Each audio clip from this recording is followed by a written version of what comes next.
So here is a quick tutorial on how to catch gopher using the Victor Black Box Gopher Box. I'll try and talk louder since I'm outside and it's a little breezy out here. So basically, this is not rocket science. As you can see here, I have a piece of wood, plywood. This is actually particle board. And then I have a shovel as my tool and carrots. I use apples as well to catch gophers at first, but apples are a little bit more expensive than carrots. You can get a whole bag for like $1 of carrots, and they seem to like that pretty well. And what I look for is, obviously, I look for the fresh piles of dirt that those gophers dig up. A lot of times it's along a walkway like this. For instance, I have a little small orchard over here, and the piles will be inside the wells of those trees.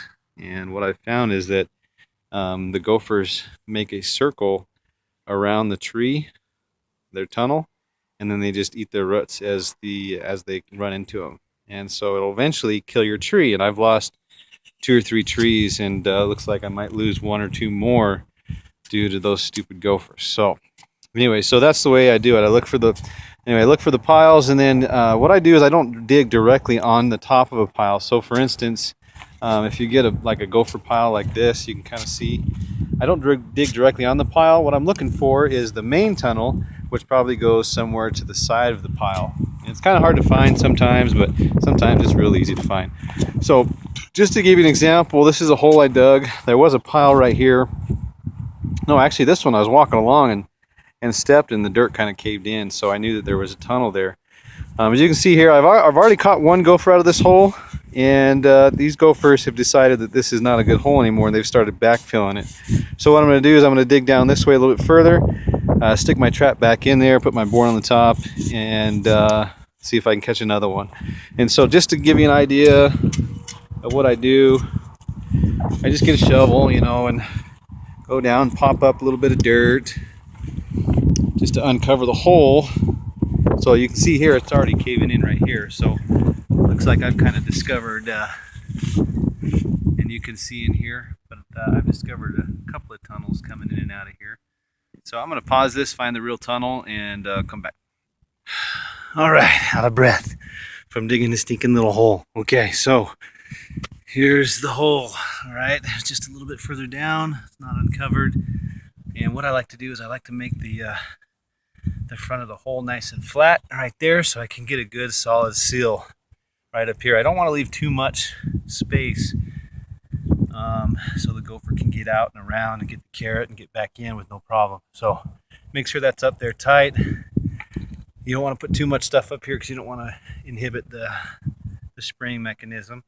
Make sure your carrot is nice and solidly tight in there to where they can't easily just pull it out, because whoever's digging this hole has actually stolen 1 or 2 of my carrots out of there. So they're not going to get this one out of there, though. That's in there pretty good. I twisted it in there quite well. So anyway, so what I'll do, make sure this ground around it is kind of nice and flat. Put my board over the top. The reason why I use a board is I want to simulate the fact that they're still safe in there, right? I want to make sure that they realize that their hole isn't compromised and that they still have kind of a safe haven to crawl around in through. So I want to block out as much light as I can by just kind of piling in dirt around the edges to block any holes that might be coming out. And then I'll leave it. A lot of times, within an hour or less, I'll catch a gopher.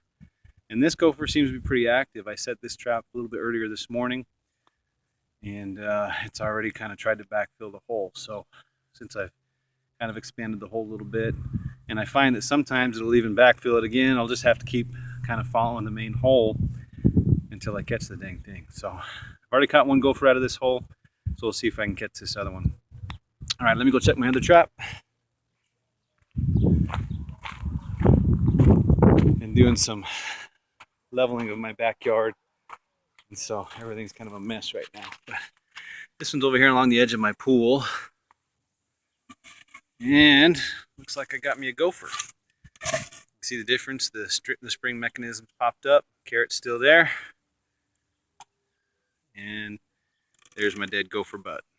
So, I mean, it does. You can kind of see it snaps it right in half pretty much. And, you know, it'd be nicer if it would go straight across the ankle or the... See, and look, it even still chewed some of my carrot. So that is why you can kind of see in there. Can you? Oh, carrot fell out. But it chewed off the end of my carrot before it set off the trap. So make sure you stick that carrot in there nice and tight. So I got the gopher right there. I think I might actually put this back in the hole. Back in the hole just to see if there's more than one gopher. So that's a gopher catch for the day. And anyway, so that's it. So I'll just kind of leave these holes open for a day or so. And if I see that they've been backfilled a little bit by a gopher, then I'll put the trap back in there a little bit later. If not, then I'll just cover them up and move on to the next pile. But I've got quite a bit in my backyard. So far, this is number 13 or 14 that I've caught. So obviously, I had a big problem. Anyway, hope this is helpful. How to catch a gopher.